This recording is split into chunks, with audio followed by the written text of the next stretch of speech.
سب کے سر قلم ہوں گے، مگر بڑے لرزتے ہوئے ان مکے والوں نے کہا تھا ہم آپ تو بڑے کرم والے ہیں، آپ تو بڑے کریم ہیں، آپ تو معاف کرنے والے ہیں۔ نبی پاک نے جواب دیا، آقا نے فرمایا لا تثریب علیکم اليوم فاذهبوا انتم الطلقاء، آج تم پر کوئی الزام نہیں، جاؤ تم سارے کے سارے آزاد ہو۔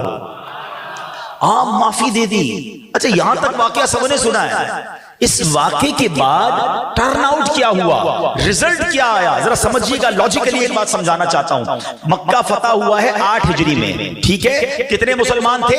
10,000 مسلمان مدینے سے لشکر کے طور پر آئے تھے۔ کچھ عورتیں مدینے میں ہوں گی، وہاں بھی 10,000 آپ کاؤنٹ کر لو، تو all together in all around the world 20-25 ہزار سے زیادہ مسلمان نہیں ہیں۔ مگر ادھر معافی کا اعلان ہوا، وہ زاروں کتار رونے لگے، ان کو خیال ہی نہیں تھا کہ ہم معاف کیے جائیں گے۔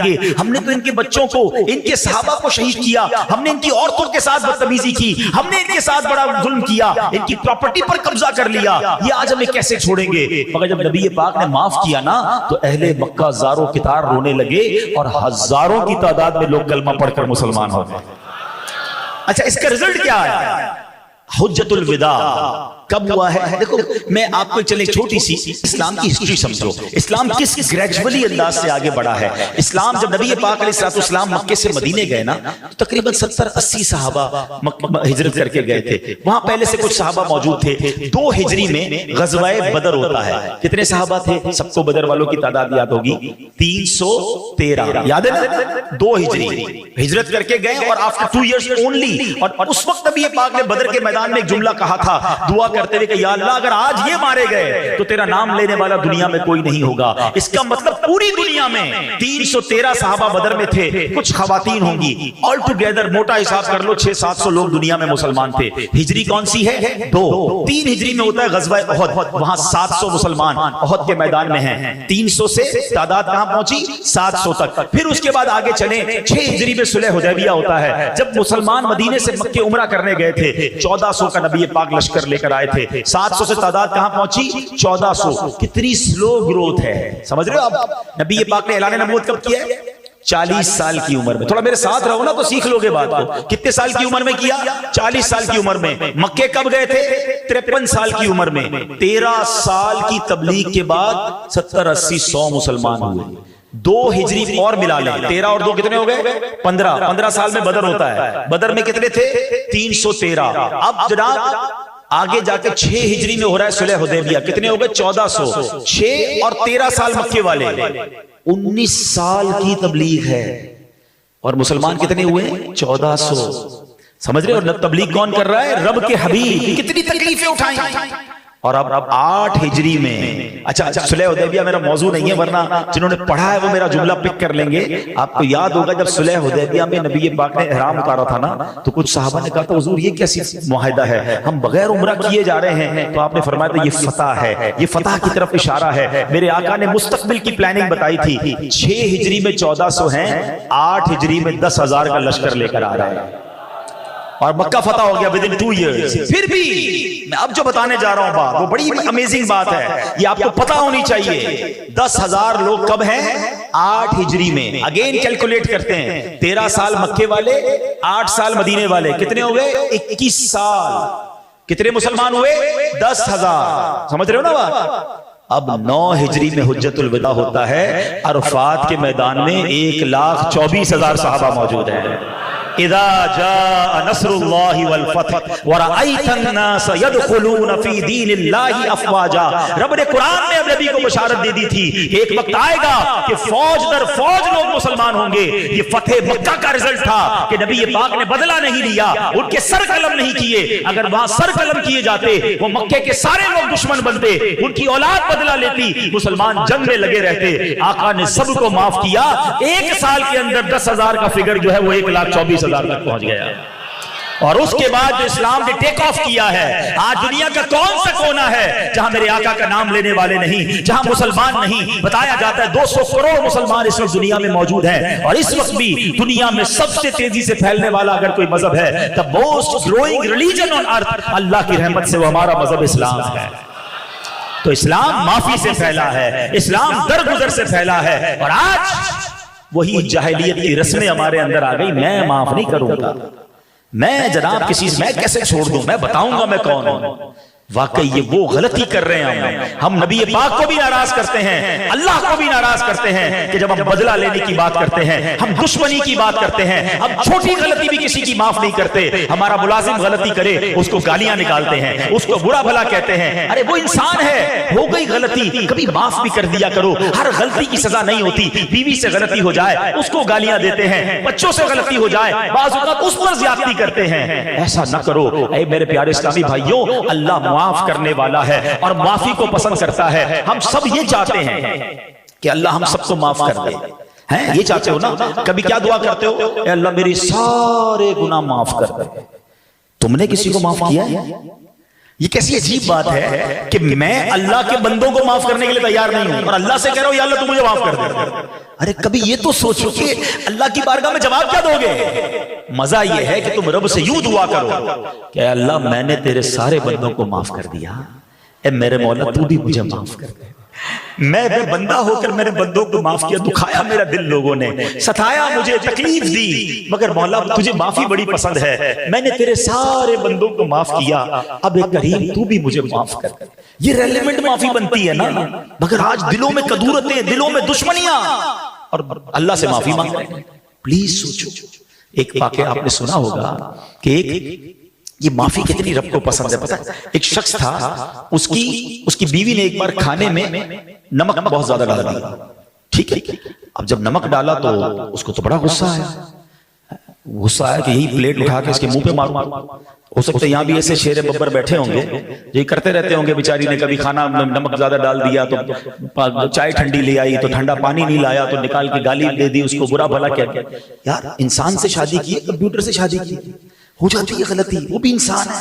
اچھا بعض اوقات ہم سمجھتے ہیں بھائی میرے منہ میں جو آیا میں نے بول دینا، مارکیٹ میں نقصان ہوا بیوی کی خیر نہیں، ارے اس میں اس کا کیا قصور ہے؟ تمہارا موڈ آف ہے تو جا کے اسی پہ غصہ اتارنا ہے۔ ایک بات یاد رکھنا، میں بڑی گہری بات کہنے جا رہا ہوں، شاید بہت سارے لوگوں کو یہ عجیب بات ہوگی، اور اللہ سلامت رکھے میرے پیر و مرشد کو، امیر اہل سنت کو کیا تربیت فرماتے کہ دیکھا کرو ان کے مدنی مذاکرے مدنی چینل پر۔ ایک بار آپ نے مدنی مذاکرے میں فرمایا کہ اگر شوہر اپنی بیوی سے زیادتی کرتا ہے تو اس کو اپنی بیوی سے معافی مانگنی پڑے گی۔ باپ اپنے بیٹے سے اگر زیادتی کرتا ہے، بیٹے کو تو کہا جاتا ہے نا باپ کا حق مانو، اچھی بات ہے، مگر باپ کو بھی یہ اجازت نہیں ہے کہ وہ بیٹے پر ظلم کرے، اس کو بیٹے سے معافی مانگنی پڑے گی۔ اور آگے بڑھ کر فرمایا اگر پیر مرید سے زیادتی کرے گا تو پیر کو بھی مرید سے معافی مانگنی پڑے گی۔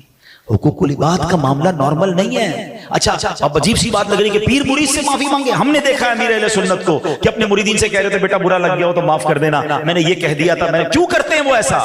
کیونکہ انہوں نے سیرت مصطفیٰ پڑھی ہے۔ ارے جب میرے آقا اپنے صحابہ سے کہتے ہیں کہ کسی کا حق آتا ہو تو مجھ سے لے لو، ایک صحابی تو کھڑے ہو گئے کہ حضور میرا ایک حق نکلتا ہے آپ پر۔ کیا حق نکلتا ہے؟ کہ حضور آپ صفیں درست کر رہے تھے، ایک چھڑی آپ نے میرے پیٹ پہ مار دی تھی، مجھے بدلہ چاہیے۔ نبی پاک نے فرمایا آؤ اپنا بدلہ لے لو، میں حاضر ہوں۔ سارے صحابہ حیران، یہ کیسی باتیں کر رہا ہے، نبی پاک سے بدلہ لے گا؟ اب وہ صحابی کہتے ہیں حضور ایسے نہیں، جب آپ نے میرے پیٹ میں چھڑی لگائی تھی نا، میرا کرتا نہیں تھا، میرا پیٹ ننگا تھا، آپ کرتا اوپر کیجئے۔ اللہ کے حبیب نے کرتا اوپر کیا، لوگوں کی چیخیں نکل گئیں، یہ کیا کرنے جا رہا ہے؟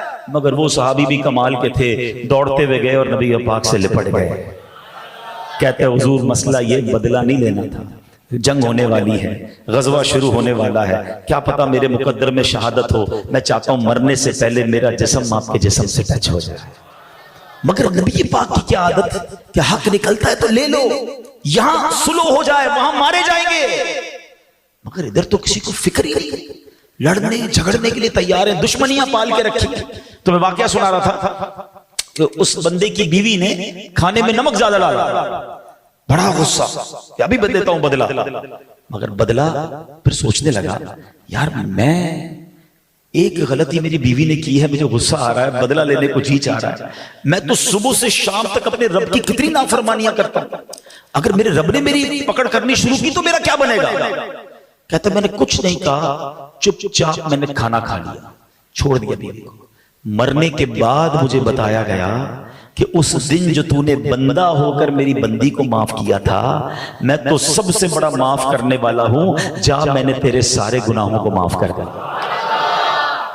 یہ ہے معافی، یہ ہے درگزر اور یہ ہے نبی پاک کا طریقہ.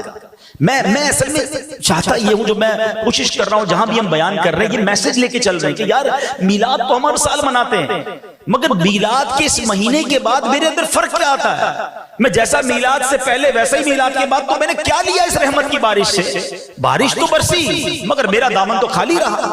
اگر میں پہلے ہی لڑائی جھگڑے والا، میلاد کے بعد بھی لڑائی جھگڑے والا، پہلے بھی بے نمازی بعد میں بھی بے نمازی، پہلے بھی بد اخلاق اب بھی بد اخلاق، میلاد کے مہینے سے پہلے بھی حرام کمانے والا، میلاد کا مہینہ گزارا، میلاد بھی منایا، پرچم بھی لگائے، لائٹیں بھی لگائیں، لنگر بھی کھایا، پھر حرام کمانے والا.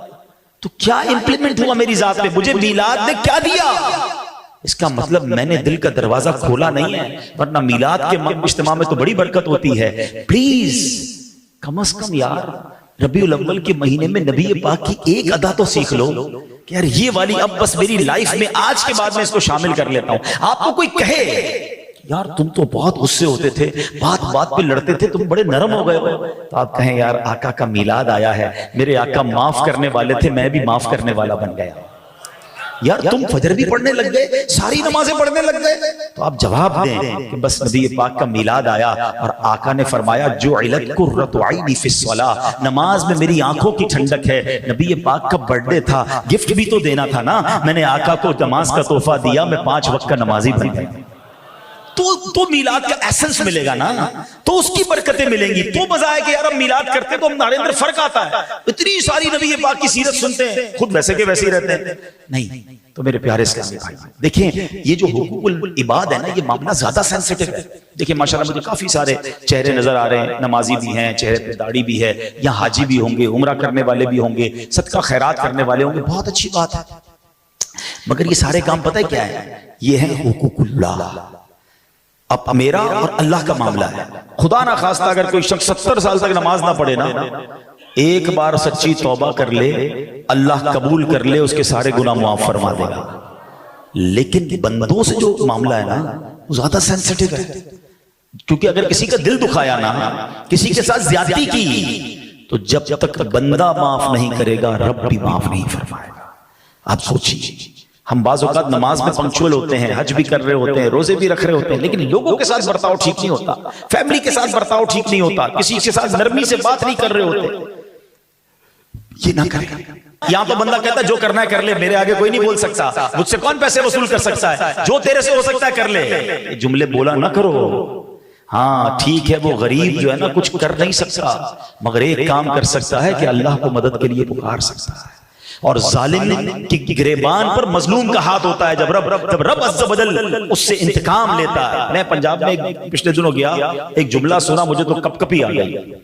پنجابی لوگ ایک بڑا پیارا جملہ کہتے ہیں مضبوط آدمی سے نہ ڈرو، ماڑے آدمی سے ڈرو. مطلب ماڑا کہتے ہیں کمزور کو. تو میں حیران، میں نے کہا اس کا کیا مطلب؟ کہتے ہیں ماڑا جب ہاتھ اٹھاتا ہے نا، جب فریاد کرتا ہے نا تو وہ عرش تک جاتی ہے. جب کوئی کسی کمزور کو دباتا ہے نا تو پھر اس کے ساتھ رب کی طاقت اور رب کی قدرت ہوتی ہے. تو یہ نہ کہو کسی کو کہ تم میرا کچھ نہیں کر سکتے، وہ بہت کچھ کر سکتا ہے. زندگی میں ایک فارمولا یاد رکھنا، دعائیں لینا، ہائے مت لینا. اگر آپ کو فیل ہو نا کبھی زندگی میں یار چلتا کاروبار ڈسٹرب ہو رہا ہے، بڑی اچھی صحت تھی گڑبڑ ہو رہی ہے، فیملی میں بڑا پیار تھا لڑائی جھگڑے شروع ہو گئے، تو چیک کرو کسی کی ہائے تو نہیں لینی. کیونکہ تنگ کرو گے نا کسی کو اور اس نے اللہ کو پکار دیا تو پھر اس کی لاٹھی بے آواز ہے، پھر تباہ برباد ہونے میں ظالم کو دیر نہیں لگتی. پلیز ٹرائی ٹو انڈرسٹینڈ حقوق العباد. یہ بڑا سینسٹیو معاملہ ہے. دنیا میں کسی کا دل اگر دکھا دیا ہے، کسی کا مال آپ کے پاس آ گیا ہے، کسی کی پراپرٹی آپ کے پاس ہے، یا کوئی بھی حق ہے، ادھر معاف کروا لو، ادھر دے دو اسے، قیامت کے دن تو مارے جائیں گے، پکڑے جائیں گے. تو آج میں نے نبی پاک کی جو معافی اور درگزر کے آپ کو واقعات سنائے، اے میلاد منانے والوں اپنی ذات میں معافی اور درگزر لے آؤ. پھر دیکھو جب آپ بندوں کو معاف کرنے لگو گے نا، بندوں کو معاف کر کے پھر رب سے کہو گے نا کہ یا اللہ میں نے بندہ ہو کر تیرے بندوں کو معاف کر دیا، اے میرے کریم تو بھی مجھے معاف کر دے. پھر وہ رب کریم بھی ہمیں معاف فرمائے گا. اللہ کرے کہ آج کے اس بیان کی برکت سے ہمارے اندر جو یہ غصہ، فرسٹریشن، انتقام کی آگ جلتی رہتی ہے، ہر